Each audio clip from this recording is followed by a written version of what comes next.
सबसे पहले आप सभी को मेरा प्यार भरा राधे राधे। आप सभी का स्वागत है एक नए ब्लॉग में। तो आजकल ना भूत बने रहते हैं, भूत काम के पीछे पीछे, काम नहीं छूटता। आजकल ना खुद की केयर छूट जाती है। तो एक मिनट, मैं आपको देखा आपने बाल ना बिल्कुल सफ़ेद हो गए। मेहंदी लगाने का टाइम मुझे लग रहा है लाल मेहंदी लगाती हूँ मैं। बिल्कुल यहाँ से सफ़ेद हो चुके हैं, यहाँ से भी देखो सफ़ेद हो गए बिल्कुल। तो मेहंदी लगाने के लिए टाइम नहीं लग रहा, क्योंकि आजकल जौ और गेहूँ की कटाई लगी हुई है। तो एक दौड़ लगती है खेत को सुबह, और फिर दूसरी लगड़ी फिर से घर को, फिर घर में पशुओं का काम करो। क्योंकि आजकल ना मक्खी बड़ी परेशान करती है पशुओं को। तो जैसे ही धूप लगती है 8 बजे, वैसे ही मक्खी भी शुरू हो जाती है। तो मक्खियों से पशु बचाना बहुत ज़रूरी है, क्योंकि हम जितना मर्जी पशु पालेंगे, अगर फिर मक्खियों ने काट दिया ना उनको, तो पशु बड़ा परेशान हो जाता है, नाराज़ भी हो जाता है। फिर दूध कम होना, सेहत भी पशुओं की कम होनी। तो गर्मियों के मौसम में मक्खियों का ध्यान रखना पड़ता है, पानी का ध्यान रखना पड़ता है, और बरसात में चिकड़ का, और सर्दियों में धूप सिखानी होती है पशुओं को कुछ ऐसे। तो अभी 10 मिनट है 10 बजने के लिए। मैं सोच रही हूँ 11 बजे तक ना चली जाती हूँ खेत में, क्योंकि सुबह का जो मौसम होता है वो बड़ा अच्छा होता है गेहूँ काटने के लिए। शाम के टाइम जाते हैं हम 5:30 बजे के बाद, पशुओं से दूध निकालने के बाद। क्योंकि जैसे ही धूप तपती है तो ज़मीन मतलब तप जाती है। यहाँ छाया, यहाँ खड़ी हो लेती हूँ 2 मिनट, क्योंकि सारे पशुओं का काम किया। पशु अंदर किए, घास डाला, मतलब पूरी सेटिंग कर दी है। अब 12-1 बजे के आसपास पिलाना फिर से पानी, क्योंकि जैसे 9 बजे हम पशु अंदर करते थे ना, तो फिर इनको ज़रूरत होती है दिन को भी पानी पिलाने की। पिलाना भी चाहिए, क्योंकि ताज़ा सुबह हुआ पशु है, और फिर इनको प्यास लग जाती है। सुबह भी इन्होंने दाना खाना, अब 12-1 बजे फिर खाना। अब मैं उसको दलिया बना के आ गई हूँ, छोड़ दिया छाया में ताकि ठंडा हो जाए। और फिर भैंस के बारे में बहुत प्यारे प्यारे कमेंट भी आ रखे हैं, और समझाने के कमेंट भी आ रखे हैं। पर आप लोगों ने ना बोली क्यों फेंक दी? देखो मैं बताऊँ आपको कैसे फेंकी मैंने बोली। रात को 12 बजे के आसपास भैंस ने बच्चा दे दिया। फिर उसके बाद उसने जेर नहीं फेंकी, जेर फेंकी उसने सुबह 6 बजे के आसपास। फिर उसके बाद मैंने उसको नहलाया अच्छी तरह से, और उसके जो लोइटू है ना वो सख्त हो गया, बसैर बोलते हैं हम उसको। तो फिर उसके लिए हमने वो भी दिया, विष खाकर दिया थोड़ा सा, वो खाती नहीं है। फिर डॉक्टर को फ़ोन किया, फिर डॉक्टर आए, उन्होंने इंजेक्शन वगैरह लगाए और ट्यूब लगाई मैंने उसके लोइटू में। फिर उसके बाद निकाला मैंने उसका दूध 3 बजे दिन को, 18 तारीख को, 17 तारीख की रात को बच्चा दे दिया था।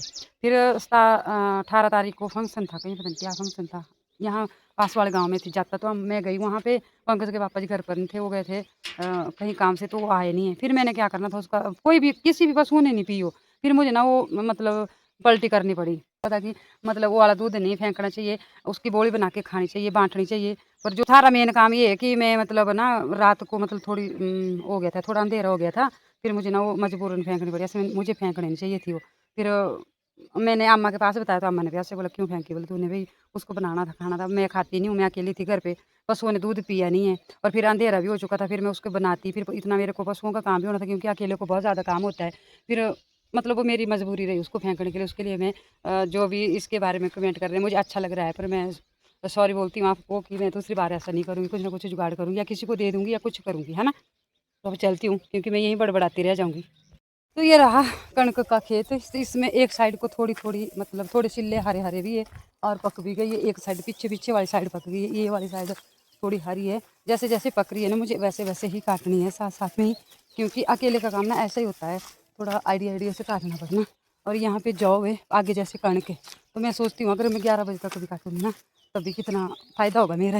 अगर मैं अभी से बैठ जाऊँगी घर में, ऐसे घर में भी बहुत सारे काम है। फिर मुझे सूट मतलब कटिंग करनी है, फिर उसकी स्टिचिंग करनी है, एक करना है। मुझे बहुत प्यारे कमेंट आ रखे पीछे पशुओं के बारे में, कि भैंस को ऐसा ऐसा कुछ देना, अगर जेर वगैरह अंदर होगी तो वो भी निकल जानी। तो उसके लिए ना उसने जेर पूरी फेंक दी है। बाकी थोड़ी गर्मी है, उसको तारा मीरा भिगो के दूंगी, और धागे वाली मिश्री दूंगी, और सौंफ दूंगी मैं भिगो के, बस इतना से दूंगी। और जो आपने कमेंट कर रखे हैं वो कमेंट कभी ना कभी मेरे काम ज़रूर आएंगे, क्योंकि पशुओं को कभी भी कोई भी दिक्कत हो जाती है, तो मैं उन आपके कमेंटों को मद्देनज़र रखते हुए रखूँगी, ठीक है। तो आपने बहुत प्यारे कमेंट कर रखे हैं, और जो मैंने गिद्धे की वीडियो डाल रखी है उस पर भी बहुत प्यारे प्यारे कमेंट आ रखे हैं। तो पता क्या है, काम के साथ साथ इंजॉय करना भी बहुत ज़रूरी है। और अगले कल जो है, तो आज की 23 तारीख है, कल 24 है, और कल 24 तारीख को हमारे गांव में जो बड्डवाड़ा देवता है उसकी स्थापना हुई थी पिछले साल। तो 1 साल हो जाना परसों। तो कल शाम को वहाँ पे कीर्तन भजन का प्रोग्राम है रात को, और परसों 25 तारीख को वहाँ पे हमने, तो कल शाम को हम जाएंगे अपने गांव में, जहाँ बड्डवाड़ा देवता जी का मंदिर है, वहाँ पे भजन कीर्तन करेंगे। सारे गांव की महिला आएगी, और सारे मतलब आसपास के जितने भी हैं, तो सभी गांव की महिला इकट्ठी होकर भजन कीर्तन करेंगे। तो वो भजन कीर्तन वाली वीडियो आपको सखी ग्रुप चैनल के ऊपर मिलेगी। और जो मेरा फेसबुक को पेज है अनीता ठाकुर के नाम से ना, उस पर मैं शॉर्ट वीडियो डालती हूँ। ऐसे गिद्दे की वीडियो आपको सखी ग्रुप चैनल के ऊपर ही मिलेगी, क्योंकि वो हमने गिद्दे का चैनल रखा है स्पेशल, तो उस पर आएंगे आपको सारे गिद्दे। और बाकी और जो मुझे अच्छा लगता है वो मैं आप लोगों के साथ यहाँ पे शेयर कर देती हूँ। और अगर आपने मेरा फेसबुक पेज देखना होगा तो अनीता ठाकुर के नाम से हैं, तो आप वहाँ पे भी देख सकते हैं। वहाँ पे आपको छोटी छोटी सी वीडियो मिलेगी। तो मैं काट लेती हूँ गेहूँ और देखती हूँ कितने मिनट का ब्लॉग हो गया। तो फिर क्या दिखाऊंगी मैं। हाँ, और मेरे को पूछा था कि वृंदा का रेट क्या है। तो वृंदा का रेट अब ताज़ा सुआ हुआ पशु है। दूध में आप लोगों को दिखा दिया है, 7.5 लीटर के पास पहुँचा है अभी। और सुई हुई को कितने दिन हो गए, उसको 2 तारीख को सुई थी, आज तारीख है 23। कितने दिन हुए, 21 दिन हुए। अभी 45 दिन तक ना पशु दूध बनाता है। पर पशु दूध बनाता है अगर पशुओं को हरा भरा कुछ हो। तो हमारे पास, मैंने आपको पीछे भी बताया था कि हमारे पास ना एक ही टाइम देने के लिए होता है हरा घास, और फिर ऐसा मतलब नहीं होता, और फिर सूखा ही होता है। और तूड़ी हमारे ख़त्म हो चुकी है, तो तूड़ी हमने कामधेनु से लानी है, पता नहीं कब जैसे लानी है। तो चलो आज हमारी बातें हुई, अभी मैं गेहूँ काट लेती हूँ। और ज़्यादातर कमेंट मुझे मोटिवेशन के ही आते हैं सच में।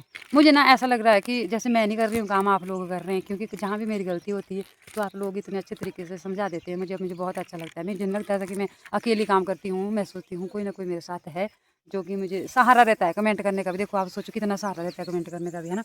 तो ऐसा होता है। तो मुझे कमेंट पढ़ के ही मेरा वीडियो, अगला वीडियो तो मेरा कमेंट पढ़ के ही बनता है। जो भी मतलब आपके कमेंट रहते हैं उनको पढ़ के, मतलब उनको मैं पढ़ती हूँ और उसी के ऊपर फिर मैं एक वीडियो बना देती हूँ। तो आज तो बात ही हुई। अब मैंने यहाँ से काटना, क्योंकि यार यहाँ से परे तक छाया, जब धूप लगेगी तब चली जाऊँगी मैं घर।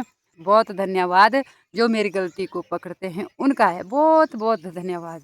यूट्यूब फैमिली भी एक अपनी फैमिली की तरह होती है, कि अगर मैं गलती करूँगी तो फैमिली में कोई ना कोई मेम्बर ऐसा बोल देता है, नहीं ये गलती है, यहाँ से ऐसा मत करो, ऐसा करो। तो वैसी ही फैमिली होती है यूट्यूब फैमिली भी, और फेसबुक फैमिली भी ऐसी फैमिली होती है। और जो लोग चाहते हैं किसी का भला करना, वो तो कमेंट के थ्रू समझाएंगे, कुछ ना कुछ बात पहुँचाएंगे, वो तो अपना काम करेंगे ही करेंगे। ये तो अभी 7 मिनट का वीडियो हुआ, और थोड़ी देर आप लोगों के साथ बात कर लूँगी। कितने बजे तक काटूंगी मैं यहाँ पे गेहूँ, और कितना सा काट पाऊँगी ये मैं आप लोगों के साथ 1 मिनट में शेयर कर दूँगी। मतलब 8 मिनट प्लस का वीडियो बनाना होता है हमें, तो उसमें अभी 1 मिनट बाकी है। तो चलो मैं काट लेती हूँ। चलो जी, तो 10 मिनट रहे 11 बजने को, और इतना सा गेहूँ काट पाई मैं। बहुत तेज़ धूप लगी, ऐसा लग रहा था कि जैसे मतलब मुँह पर ना सेक लगा हुआ है आग का। तो मैंने सोचा चलो मरने दो, तो इतना सा ही काट पाएंगे, क्योंकि अभी मतलब शुरुआत है गेहूँ और जौ काटने की। तो धूप में रहने की उतनी ज़्यादा आदत भी नहीं है, और धीरे धीरे करके ना आदत पड़ेगी। तो ऐसा लग रहा था कि पता नहीं सूरज मेरे सिर के ऊपर ही बैठ गया, इतनी तेज़ धूप लग रही थी। तो ये इतना सा एरिया काटा मैंने। अब मैं चल पड़ी हूँ घर पर, और ये रहा मेरा घास। थोड़ा थोड़ा जितना जितना भी होती हूँ ले जाती हूँ, क्योंकि मेरे पास ताज़ा सुबह हुए पशुओं को बहुत ज़्यादा ज़रूरत है हरे घास की। तो आज के इस ब्लॉग को यहीं पे रखते हैं, मिलते हैं आपसे एक नए ब्लॉग में। तब तक के लिए अपना खूब सारा ध्यान रखिए, स्वस्थ रहिए, मस्त रहिए, अपने अपने कामों में व्यस्त रहिए। जय श्री राधे, जय श्री कृष्णा, जय देवभूमि हिमाचल।